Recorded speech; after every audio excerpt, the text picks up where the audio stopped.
want to again thank everyone. I'm going to turn it back over to Scott or to Carol Ann and for our next speaker. Thank you so much.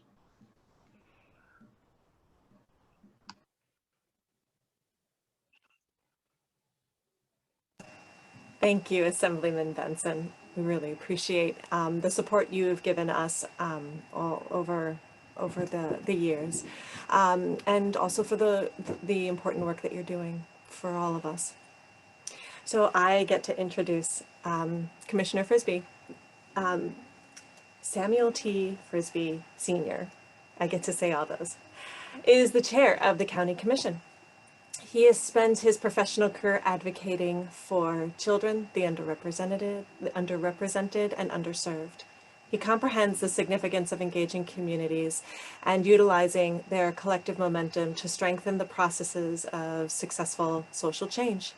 It's through his unique ability to build consensus and create strategic connections that have allowed him to lead successful change in the organizations he's served over the years, whether as the Mercer County Commissioner, Chief Executive Officer of the YMCA, or as the music minister of the two churches he plays for. Service speaks to the core of who he is and how he approaches life. We're grateful to the Commissioner for being willing to help us conceptualize and bring this forum to fruition by leading the panel discussion. Thank you very much, and take it away, Commissioner. Carol Ann, thank you so much. You guys, I'm really excited for the work that you guys have done already. You guys have been working really, really hard at this for a couple of months now. So let me begin by saying thank you to the Robbinsville Democratic Club for inviting me and for just having this conversation. Not everyone is willing to have this conversation. As a matter of fact, many would rather just suffer in silence. But that wouldn't change the current situation that we're in.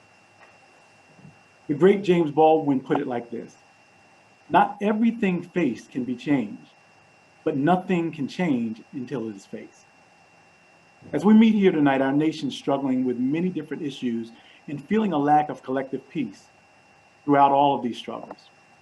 The irony is that 2021 eerily mirrors 1968, minus the Vietnam War being protested, but you add a global pandemic, limiting the nation's ability to continue business as usual. During his campaign, President-elect Joe Biden said, "We're fighting for the soul of our nation." And I believe that if Dr. King were here today, I believe that he would say that our nation's soul is searching for peace. And by Dr. King's own definition, peace is not the absence of tension, but the presence of justice. If our nation's soul really wants a little peace, can we get a little justice today? So I wanted to really kind of set the tone for tonight. Tonight is not about blaming anyone. Tonight is not, it is really about education and dialogue. And if we really don't want to talk about individuals, we want to talk about systems. We want to understand privilege and implicit bias and the generational wealth gap.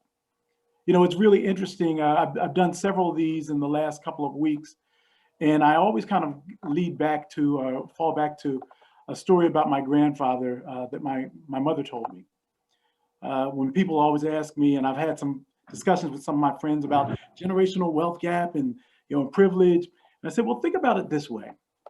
My grandfather was an incredible electrician, and our family grew up in the Salem County area down in Woodstown.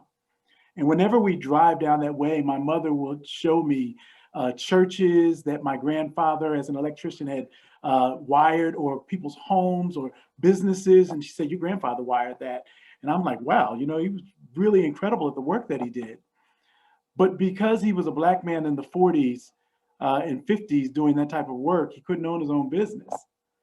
And he had to work for a white electrician that would sub him out all of the work. Well, if you think about generational wealth gaps, that gentleman who my grandfather worked for got an opportunity to gift his business to his grandson. This grandson didn't get anything. And so when you start to look at things like in New Jersey, we have a long way to go. If we really want to talk about this in terms of systems, we really have to be open to having this dialogue and having conversations about where we fit in the system. New Jersey itself has the largest wealth gap in the nation.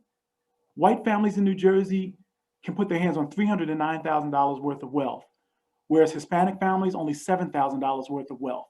And Black families in New Jersey, only $5,000 worth of wealth. Between white and Black families, that's a 60-to-1 disparity in terms of wealth, the wealth gap. We want to talk about health. We want to talk about all of those things. So we want to make sure that we have this dialogue. And you guys have some incredible people on this panel. I was going to show a video, but I'm not going to show that video because I want to really get directly to the panel. We have some incredible people on this panel. They are all folks that live in Robbinsville, and they have incredible experiences. And we really want to begin to talk through this panel. So I'm going to start off the panel by asking those who are on the panel, if you would introduce yourself, take 1 minute as the panelist to just, because you're from Robbinsville, just talk about how long you've been in Robbinsville and what your role is in the town. What do you do in the town? And I'm going to start with Delia Pollack.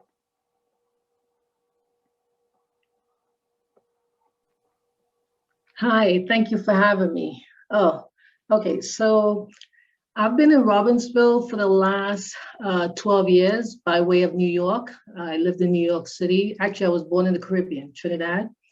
And I just realized I made 50 years in the United States. I know, I came here as a child. So, and I'm excited. It's funny, I'm a social worker. And the thing is, when the situation with George Floyd came on, I said, I cannot be silent. I felt like I was stifling. When you worked in the institutions, I felt like I was stifling. So that's how, my neighbor Kieran, he'll talk later on. And, so that's why I want to be part of, the voice, the changes that are coming, but I'm enjoying Robbinsville and, let's see what happens from there. Excellent. We're going to bring you back because we're going to ask another question, but I want to get to all the panelists. But next, I'm going to ask Amin Sira. Did I pronounce that? Sira. Did I pronounce that? Sira, yep. Sira, okay. I am. A little bit about yourself. All right. My name is Amin Sira. I've been living in Robbinsville for about 10 years, but I was born and grew up about 5-10 minutes away in Hamilton, New Jersey, born and raised. Got that Hamilton blood in me. Live here with my wife, Fizza, and I got a 9-year-old son, Abe, and a 5-year-old daughter, Maya. I would also say, in terms of my role with the township, I think a lot of people know me from my work when I co-created the One Project, and we've done a lot of events, including the Hunger Project, which a couple of years ago we had close to 2,000 volunteers package 150,000 meals, and over the years we've packaged over 500,000 meals that we distributed throughout Mercer County. We've also done a bunch of other programs as student leadership programs throughout the entire county.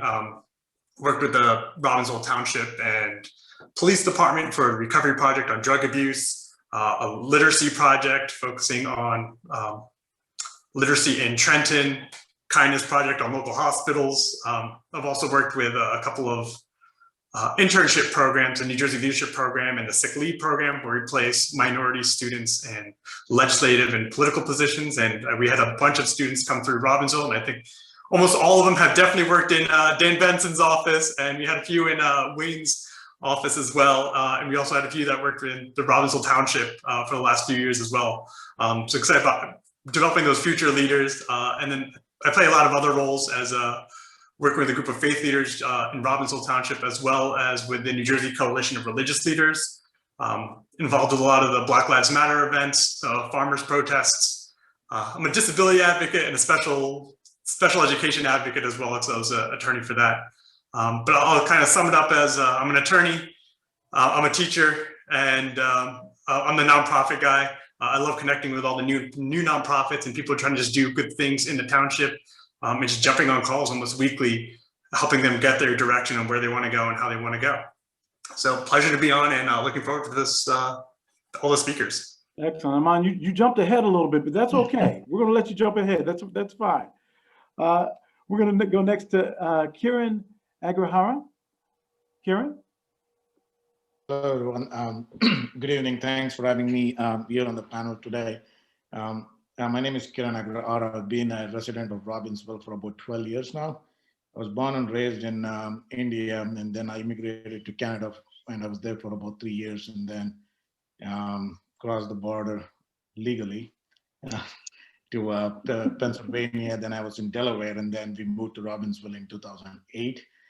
And it's not about like, black or white or brown, right? It's like you said, it's also the unequal distribution of wealth, poverty, and whatnot.